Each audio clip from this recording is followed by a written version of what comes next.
Hello দর্শক বন্ধুরা, আজ আমরা যেতে চলেছি দেড়গ্রাম। অনেক তো কামারপুকুর ঘুরলেন, এবার চলুন অন্যরকম একটা জায়গায়। গ্রাম্য আর শান্ত পরিবেশে রয়েছে ঠাকুরের পৈতৃক বাড়ি দেড়গ্রাম।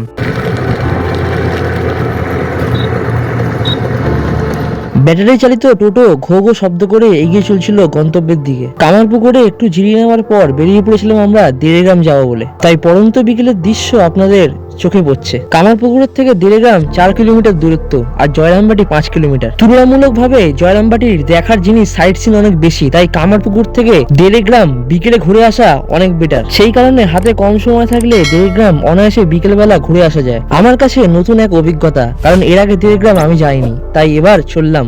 দেড়গ্রামের ইতিহাস আপনারা হয়তো অনেকেই জানেন, বিশেষ করে ঠাকুরের যারা ভক্ত। সংক্ষেপে বললে তখন শ্রী শ্রী ঠাকুরের জন্মের আগের কথা। ঠাকুরের পিতা ক্ষুদিরাম চাটুর্যে ছিলেন সৎ ব্রাহ্মণ, স্বয়ং নারায়ণের নিত্য সেবা ও পূজা পাঠ করতেন। তো সেই সময় ওখানকার জমিদার একবার ঠাকুরের পিতা ক্ষুদিরাম চাটুর্যকে আদালতের মামলায় মিথ্যে সাক্ষী দিতে বলেছিলেন। সৎ ব্রাহ্মণ হওয়ার জন্য তিনি তা রাজি হননি। কার্যত জমিদারের কঠোর শাস্তি, গ্রাম ছাড়া হতে হয় ক্ষুদিরাম চাটুর্যকে এবং তার পরিবারকে। এরপরে ক্ষুদিরাম চাটুর্য এবং তার পরিবার সহ কামারপুকুরে চলে আসেন এবং সেই কামারপুকুরেই ঠাকুরের জন্ম হয়। ঠাকুরের জন্মের আগে স্বয়ং নারায়ণ ঠাকুরের পিতা ক্ষুদিরাম চাটুর্যকে দেখা দিয়ে বলেন, আমি আসছি তোর ঘরে। একজন সৎ ধার্মিক ব্যক্তিত্ব হিসেবে স্বয়ং ঈশ্বরের সাক্ষাৎ হয়েছিল এই ক্ষুদিরাম চাটুর্যের। আর সেই ঈশ্বরে বিশ্বাসী ক্ষুদিরাম চাটুর্যের পরিবারে তো ঠাকুর আসবেই। তো এবার ইতিহাস থেকে বর্তমানে ফেরা যাক। দর্শক বন্ধুরা, নিরিবিলি জায়গায় এই মঠটি হওয়ায় এখানে লোকজন অনেক কম। এই পরিবেশে রয়েছে থাকার জন্য একটি সেবাশ্রম বাসভবন ও পাশে একটি পুকুর। কামারপুকুর ও জয়রামবাটির মতো জমজমাট জায়গায় ভক্তের সংখ্যা অনেক বেশি, তাই প্রাকৃতিক সৌন্দর্য এবং নিস্তব্ধতা আপনাকে এখানে টেনে আনবে। আর রয়েছে মূল মঠ কেন্দ্রটি, যেখানে সন্ধ্যাবেলা ঠাকুরের নাম ভোজন আরতি হয়ে থাকে। জয়তু শ্রী রামকৃষ্ণ। চলুন এবার দেখা যাক ঠাকুরের আদি বাড়ি, মানে সেই সময় সেই পৈতৃক বাড়িটি।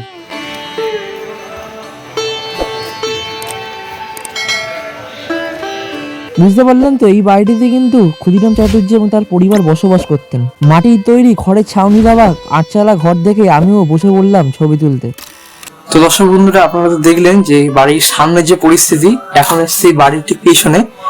তো দেখতেই পাচ্ছেন খড়ের ছাউনি দেওয়া ঘর। এই জায়গাটা কিন্তু খুব নস্টালজিক টাইপের। ঠাকুর কিন্তু এখানে তিনি বড় হননি, তিনি অ্যাকচুয়ালি কামারপুকুরে জন্মগ্রহণ করেন। ঠিক তার আগের মুহূর্তে তার ঠাকুরের যে পরিবার বা তাদের যে ফ্যামিলি ছিল সেটা এখানে কেটেছিল তাদের। তারপরে যখন মামলার কারণে মৃত্যু সাক্ষী না দিতে পেরে চলে যায়, তখন কামারপুকুরের লাইফস্টাইলটা ওখানে গিয়ে সেট হয়। তার আগে কিন্তু এখানেই সবকিছু ছিল, পৈতৃক বাড়ি যাকে বলে, পৈতৃক ভিটে মাটি। তো যেটা মনে হলো সেটা হচ্ছে যে এই জায়গাটা কামারপুকুর এবং জয়রামবাটির থেকে একটু বেশি পিসফুল, যেহেতু লোকজন কম আসে। তো এটা কিন্তু বেশি একটু শান্তিপূর্ণ জায়গা, ঠিক আছে, লোকজন ভিড় কম। তো সেক্ষেত্রে আপনার একটু মানে পিসফুল ভাবটা বেশি পাবেন, আধ্যাত্মিক ভাবটা, যদি আপনারা ফাঁকা পছন্দ করেন। তো বেশ কিছুক্ষণ সময় কাটানোর পর আমরা উঠে পড়লাম আমার টোটোতে কামারপুকুরে ফিরবো বলে। কি দর্শক বন্ধুরা, একবার ভাবুন তো, আধ্যাত্মিক শক্তি কি না, কোথায় ঠাকুর, শ্রীমা, স্বামীজি গোটা বিশ্বে ছড়িয়ে দিলেন এই বার্তা। আর আজকের এই রামকৃষ্ণ মঠ ও মিশন। ফেরার পথে ওখানে মেলা থেকে বিক্রি হচ্ছিল পাঁপড়, 5 টাকা পার পিস। নিয়ে নিলাম একটা খেতে। দেড়গ্রাম আবারও মনে থাকবে। কি দর্শক বন্ধুরা, এই নয়েজ প্রুফ ভিডিও এডিট করতে করতে আমার এই অবস্থা। বন্ধুরা, ভিডিওটি ভালো লাগলে অবশ্যই লাইক করে দিন, অন্যকে দেখাতে চাইলে শেয়ার করে দিন। অবশ্যই সাপোর্ট দরকার, তাই অবশ্যই এরকম ফ্রিতে ভিডিওগুলো পেতে চাইলে ইউটিউব চ্যানেলটি সাবস্ক্রাইব করে দেবেন এবং ফেসবুক পেজটি ফলো করে দেবেন। বন্ধুরা, কমেন্ট করে জানাবেন আপনাদের কেমন লাগলো। বন্ধুরা ভালো থাকবেন, এরকম ভিডিও চেষ্টা করবো আপনাদের কাছে আনবার। ভিডিওটি এখানে শেষ করছি, ভালো থাকবেন।